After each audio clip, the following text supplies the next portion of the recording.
judiciary, human rights and legal matters, and anti-corruption. Those documents engage physically with those agencies who are arguing that thing and the legal luminaries, and also insist on getting a safeguard or some safeguards so that we protect innocent citizens. And I think this is something that this chamber can do, so that we're able to have a piece of legislation at the end of the day that it functions and also allows citizens not to be blackmailed or unnecessarily pressurized. So, yeah, Senator Ndima, you are raising your hand.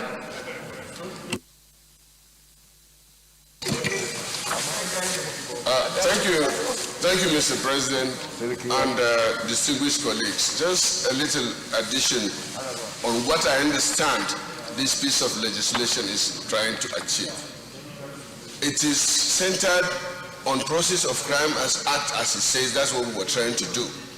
But the objective, Mr. President, is to address the issues that frustrates the fight against corruption. That's one.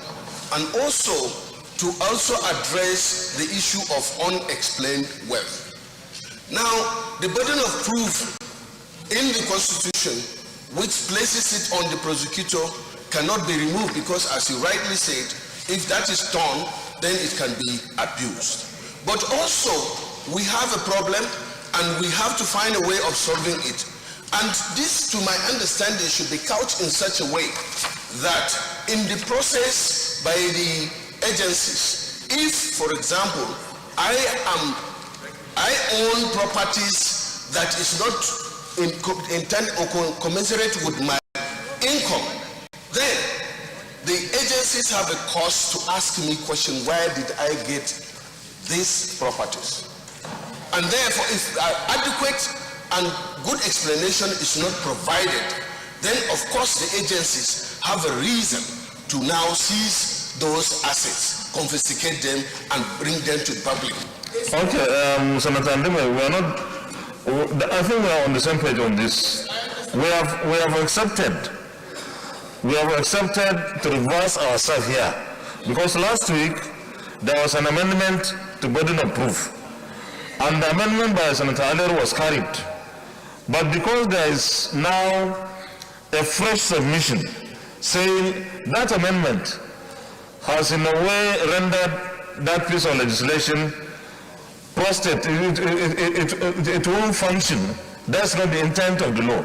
So we agreed that the burden of proof is still on the person suspected, but that we need safeguards so that people in those agencies do not abuse it.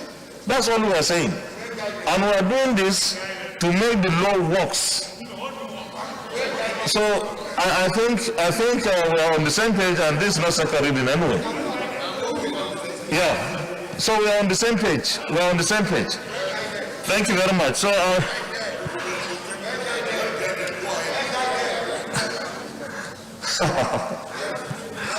so we have a single prayer.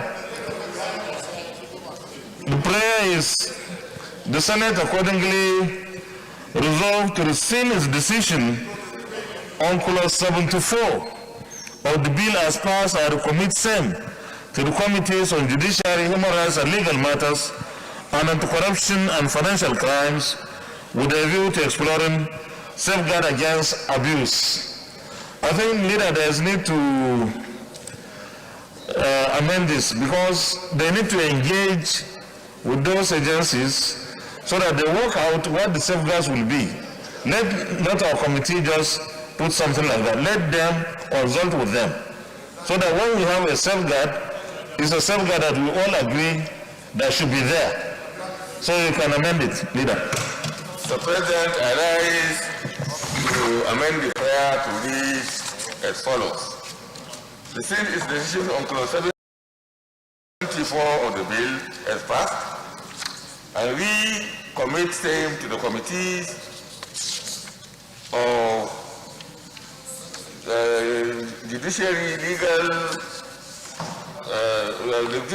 Human Rights and Legal Matters and the Committee on and Financial Crimes to engage the relevant agencies in order to, with a view to safeguard against abuse.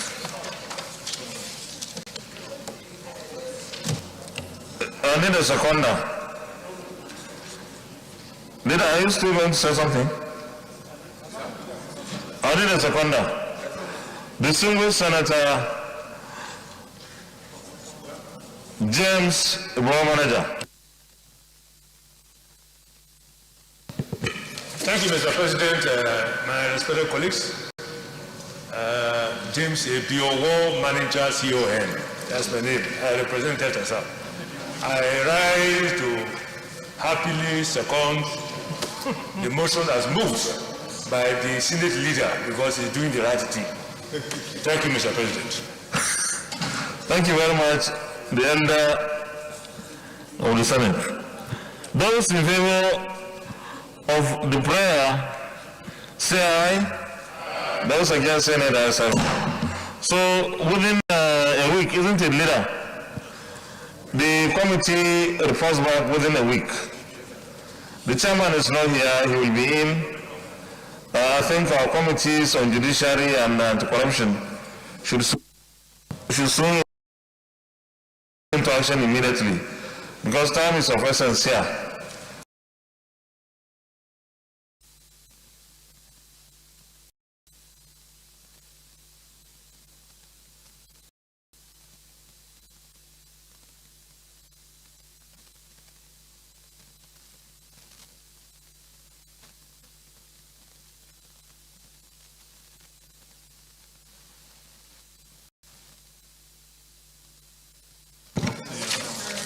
Mr. President, my highly respected and distinguished colleagues, the third order of the day is the second reading of the Chartered Institute of Mortgage Bankers and Brokers of Nigeria Establishment Bill 2022. Distinguished senators will recall that the bill was read the first time in this chamber on Wednesday, 23rd February 2022. Mr. President, you may wish to invite the distinguished Senator Tolulope Odebi to move the motion for the bill to be read the second time. Distinguished Senator Tolu Odebi.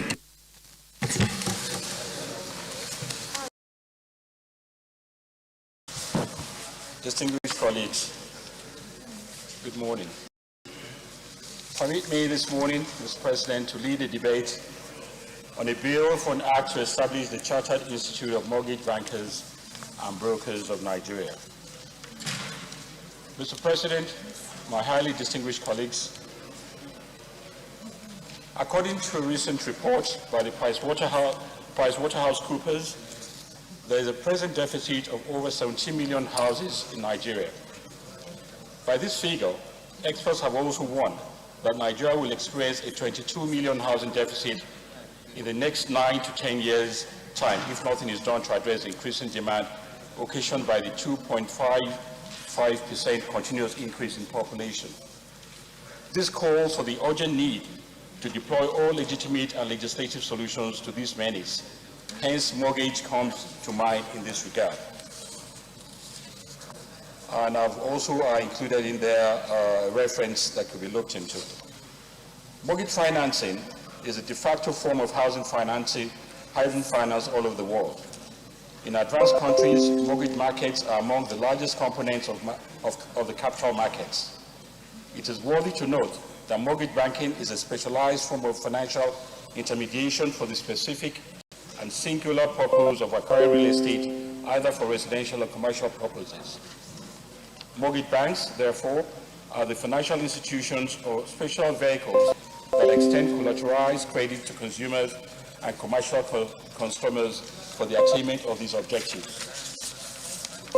Imperatively, mortgage assets are the largest financial assets class in the world. In the US, the housing market is worth over $29 trillion. That is why the housing sector and its complementing subsectors, such as the mortgage banking, housing, finance subsector, the building and construction subsector, as well as real estate, subsector are considered important for stimulating economic growth and development. Active introduction of the mortgage lending mechanism into a country's economy ensures that most of the population's money is invested in domestic production. Therefore, mortgages are regarded as an investment pool that can be adopted as a tool to activate the development of the construction complex and related industries, creating the basis for a multiplier effect on the economy while fixing the problems occasioned by the enormous housing deficit.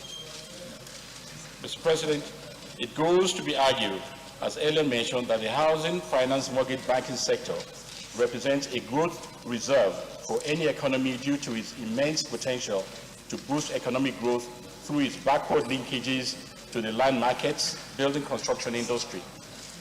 This is in addition to contributing to real estate sale and growth of its construction, thus affecting the housing sector of the economy. The Institute, CIMBBM. The proposed Institute's central curriculum will focus on the entire mortgage banking and mortgage brokerage value chain. Mr. President, distinguished colleagues, it is imperative to note that the Mortgage Banking Association of Nigeria has been at the forefront of mortgage lending activities in Nigeria. Therefore, a charter status will formally authorize its existence, giving due recognition to its numerous advocacy initiatives towards the enhancement of mortgage affordability and financial inclusion in the mortgage banking subsector. Furthermore, I crave the indulgence of Mr. President and distinguished colleagues to take cognizance of the fact that the Mortgage Bankers Association of Nigeria has the support of relevant private and public institutions in the financial services sector. Foremost amongst them are the CBN, you have the NDIC, you have SEC, you have the FITC, you have the CIBN, the Chartered Institute of Bankers, you have PENCOM, First Mortgage Bank of Nigeria, and so many others, including the Financial Market Dealers Quotations, FMDQ. There is an obvious need to have a well-organized and viable institute saddled with professionalizing mortgage banking and mortgage brokerage services while raising professional standards and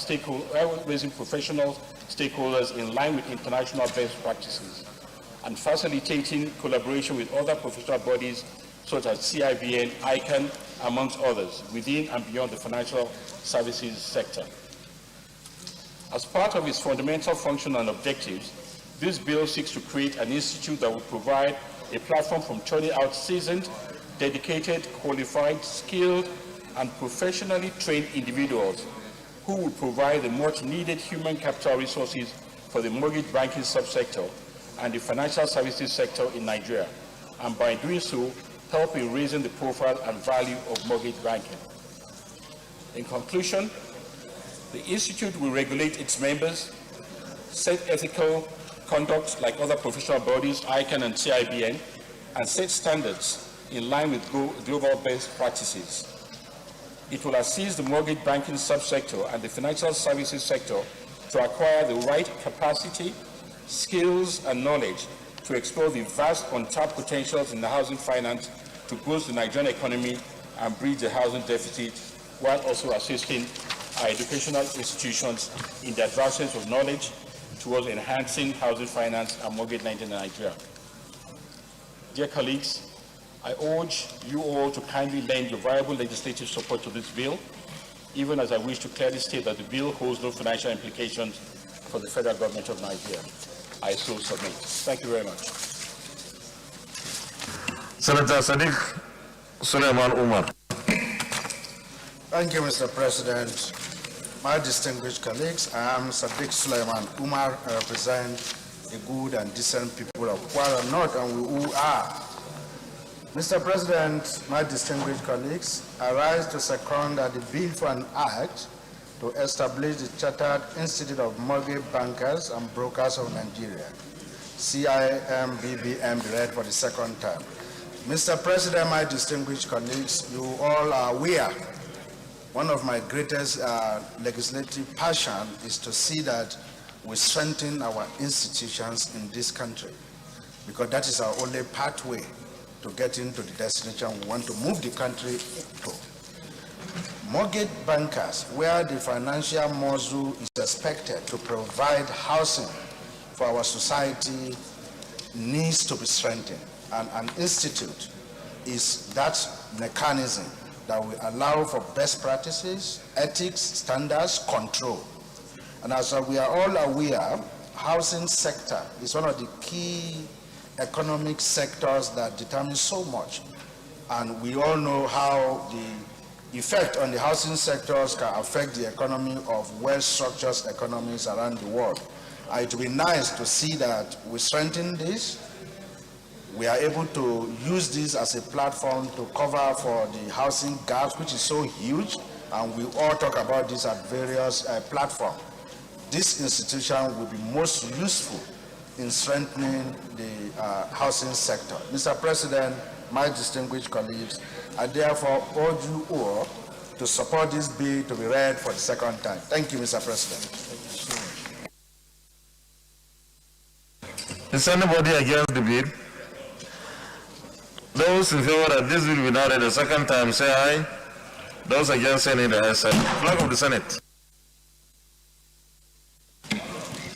Mr. President, distinguished senators, a bill for an act to establish the Chartered Institute of Mortgage Bankers and Brokers of Nigeria to regulate the practice of mortgage banking, mortgage brokerage, and activities of its practitioners in Nigeria, and for other matters connected therewith, 2022, SB 939, second reading. A bill for an act to establish the Chartered Institute of Mortgage Bankers and Brokers of Nigeria to regulate the practice of mortgage banking, mortgage brokerage, and the activities of its practitioners in Nigeria, and for other matters connected there with 2022 second reading taken, and the bill is referred to the Committee on Establishment and Public Service Matters to report back within 4 weeks. Leader of the Senate.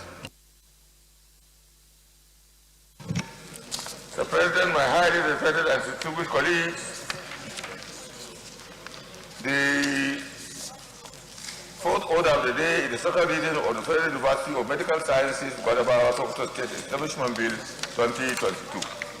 The distinguished senator will recall that the bill was read the first time in this chamber on Wednesday, 16 February 2022. Mr. President, you may wish to invite distinguished Senator Ibrahim Gobir to move the motion for the bill to be read the second time. Distinguished Senator Ibrahim Gobir.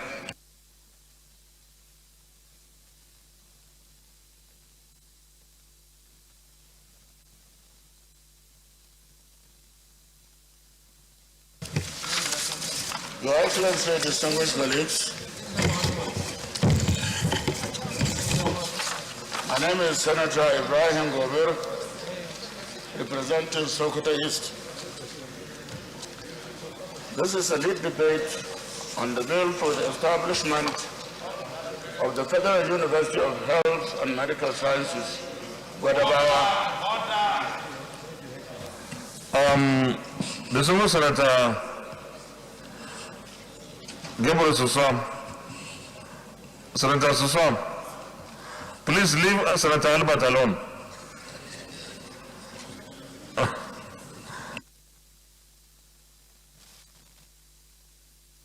President, distinguished colleagues, permit me to lead the debate on this very important bill for the establishment of the National University of Health and Medical Sciences, Guadabawa, in Sokoto State. The bill was first read for the first time.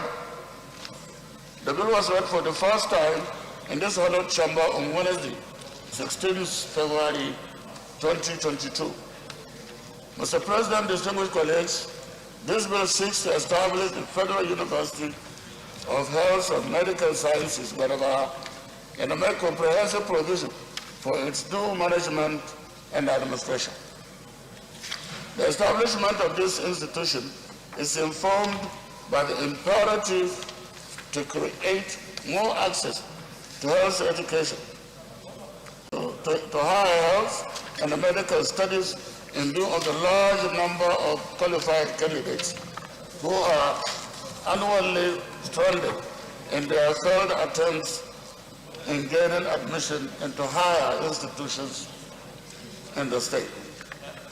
The objective of the university shall be to encourage the advancement of learning and to hold out to all persons without distinction of race, creed, sex, and political conviction the opportunity of acquiring a higher education in medicine and other health sciences.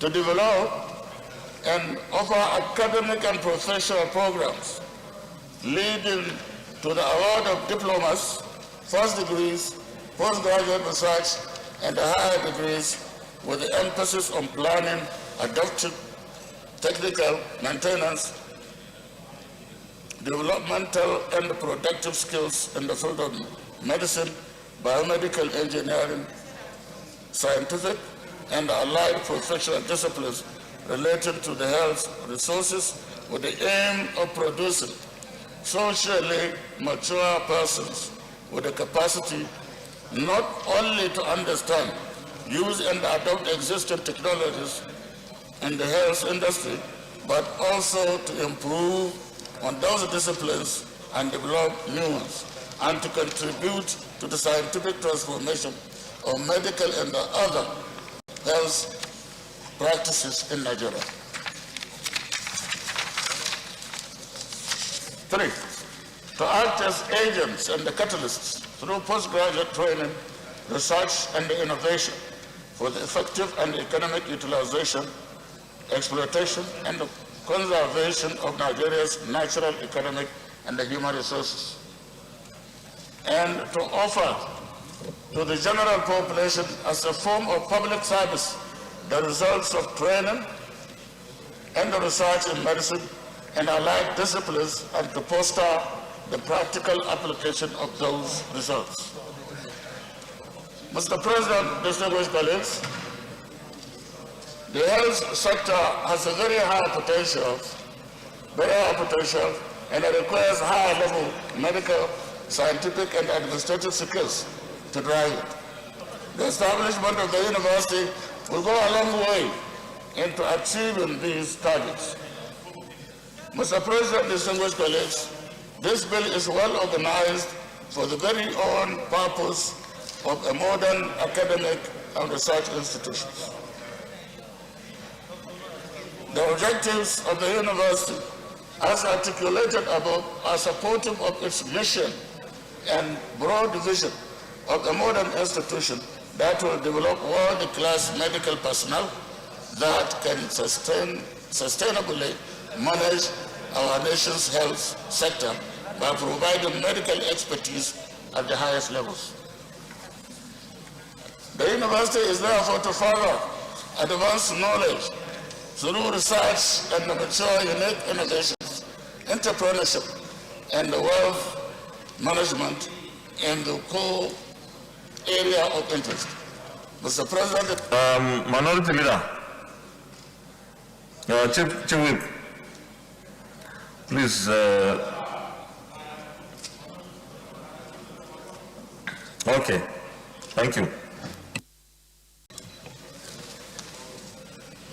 Mr. President, distinguished colleagues, the enactment of this bill will help in transforming the health and the educational fortunes in Nigeria, in producing the desired medical manpower and the expertise that Nigeria is yearning for. Mr. President, distinguished colleagues, let me also stress the fact that the location of the university site, Gwadabawa, an ancient and historic city, is very important. What this means is that the place has a clear cry for federal government presence, and the university will be one way to restoring and strengthening the citizenship, the citizen's sense of belonging to this nation, as the Setolia district is the only zone without an institution of higher education. In the whole of that zone, so-called senatorial zone, there is no higher institution available. by the federal government. Mr. President, my highly distinguished and respected colleagues, in line with Order 76, subsection 3, our standing rules, the financial compendium is hereby attached. I urge all to support this bill for the second reading. I so move, Your Excellency. Senator Barrow Jibrin. Thank you, Mr. President. I am Barrow Jibrin, I represent Kano North. Mr. President, I stand to support this bill and urge my colleagues to do the same, because this bill is very, very apt. We all know, sir, that so many people in this country go outside of our borders to seek medical attention. People engage in medical tourism. Why? Because we like the medical personnel, the experts, to deliver the best medical services to our people. Now, when we have institutions like this, if we create this institution in Guadabawa, we'll be able to train personnel. We'll be able to train Nigerians to provide healthcare delivery, the best possible to our people. Mr. President, these kind of institutions, they are really necessary in this country. We need to establish them. The more the merrier. Especially in areas like that of Sokoto, where you have this banditry going on and so on and so forth. Mr. President, I urge all my colleagues to support this bill because we need more of these institutions in this country, particularly in Sokoto State. Mr. President, I so submit. Those in favor that this will be now read a second time, say aye. Those against, say nay. There is a clerk of the Senate. Mr. President, distinguished senators, a bill for an act to establish the Federal University of Medical Sciences, Guadabawa, Sokoto State, and for other related matters, 2022, SB 932, second reading. A bill for an act to establish the Federal University of Medical Sciences, Guadabawa, Sokoto State, and for other related matters, 2022, second reading taken, and the bill is referred to the Committee on Health to report back within 4 weeks. Leader, will this be Committee on Health and Tertiary Institutions? With the tertiary institution as the lead committee, isn't it? Okay. So the bill is referred to the committees on tertiary institutions and debt fund, on health, primary and secondary, with the tertiary institutions being the lead committee, to report back within 4 weeks. Leader of the Senate.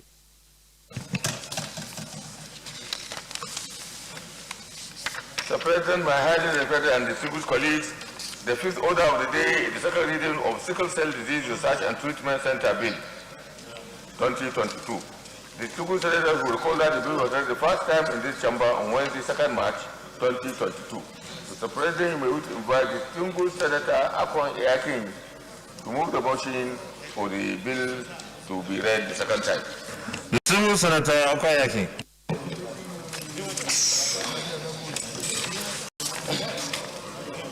Thank you, Mr. President. I remain distinguished Senator Akon Eakin, representing Akwa Ibom South Senatorial District. Mr. President, distinguished colleagues, thank you for the opportunity to lead a debate on the bill for an act to establish the Sickle Cell Disease Research and Treatment Center. You will please recall that the bill was read for the first time in this hallowed chamber on Wednesday, 2nd of March 2022. This bill seeks the establishment of sickle cell centers to to provide for research, advocacy, and treatment of sickle cell disease in Nigeria. The centers are to be established at teaching hospitals across the country. The alarming and endemic nature of sickle cell disease in Nigeria makes it imperative for the establishment of dedicated center to give citizens of Nigeria access to better medical care in the fight against the disease. The necessity of the bill. Mr. President, distinguished colleagues, sickle cell disease is a pernicious disease that is peculiar to the black race. Nigeria, as the giant of Africa and the largest black populated country, has been gravely impacted with the disease. Sickle cell disease is an inherited blood disorder caused by genetically determined change in the chemical constituents of hemoglobin, thus affecting the oxygen carrying capacity of the blood. Sickle cell disease have devastating effects on the social / economic life of patients and the family. Sickle cell anemia, commonly known as SS, is a predominant gene common in Nigeria. It can lead to many growth, stunted growth, pulmonary hypertension, organ damage, blindness, leg ulcer, constant and periodic episodes of pains, among others. The World Health Organization during the 2021 World Sickle Cell Day labeled Nigeria as the global epicenter of sickle cell anemia, with about 150,000 annual births of children with the disease, which accounts for half of the global figure.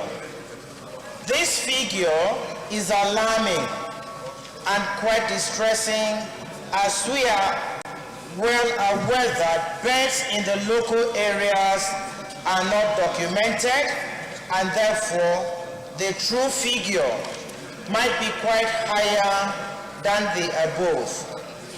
It is estimated that there are about 40 million carriers of the AS gene in Nigeria, which makes it imperative for declaration of state of emergency against sickle cell in Nigeria. The World Health Organization recommends that where disorders are common, special dedicated centers are required to ensure adequate services for treatment and prevention. That's quoted from the WHO 1994 Guideline for Control of Hemoglobin Disease. In Nigeria, the only dedicated center for sickle cell disease is the Sickle Cell Center in Lagos. Action must be taken to educate the citizenry. The Nigerian state have been accused of not doing enough to help the victims. This situation must be addressed. Mr. President, distinguished colleagues, this bill essentially seeks to provide for the establishment of the Sickle Cell Disease Research and Treatment Center in teaching hospitals across the country. The objectives of the bill are stated in clause 2 of the bill, which provides as follows: to provide leadership in sickle cell disease research, surveillance, and treatment, to guide scientific improvements to sickle cell disease research, management, treatment, and care, to conduct early screening for detection of sickle cell disease in partnership with hospitals and healthcare centers, to coordinate and liaise between the wide range of groups and healthcare providers with an interest in sickle cell, to develop programs for the education of the populace regarding the nature and the inheritance of sickle cell disease. The bill has 14 clauses, including establishment, functions, interpretation, and short title. Mr. President, distinguished colleagues, we are all witnesses to the toil, sweat, and effects of sickle cell disease on Nigerians. As we all know, one person or the other who has lost a loved one through this disease. It should not always be a death sentence to the unfortunate victims. This bill can help put in mechanism to kickstarting a better future. Dedicated sickle cell centers are important for addressing the problem of sickle cell disease, as evidenced by its success in the USA, where life expectancy in persons with the disease has risen from 14 years to 53. We can do it also and give our people a better life. Distinguished colleagues, I strongly urge that you support this bill to go through the second reading. I so move. Thank you. Distinguished Senator Samegu.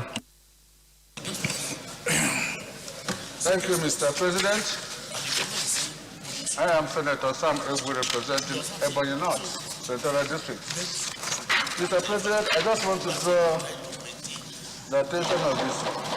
I just wanted to draw your attention to this bill on sickle cell, that in this same chamber, we have passed this bill on sickle cell. So I was thinking that this is just a duplication, because we have discussed and passed it in this particular chamber.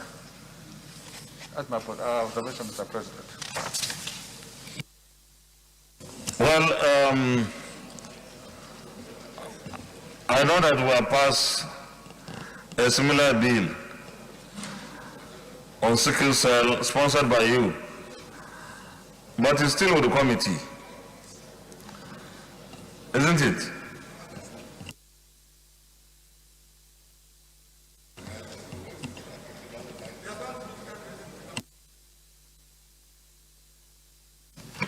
We've done the third reading, Mr. President. Yes, sir. Yes. Well, I don't think that we can stop it at this stage, because it is not a law yet. What we can do is to take it to the committee, and then the committee, I don't know where, at which stage it is, the committee has reported, and we pass it for the third reading. We pass it third reading.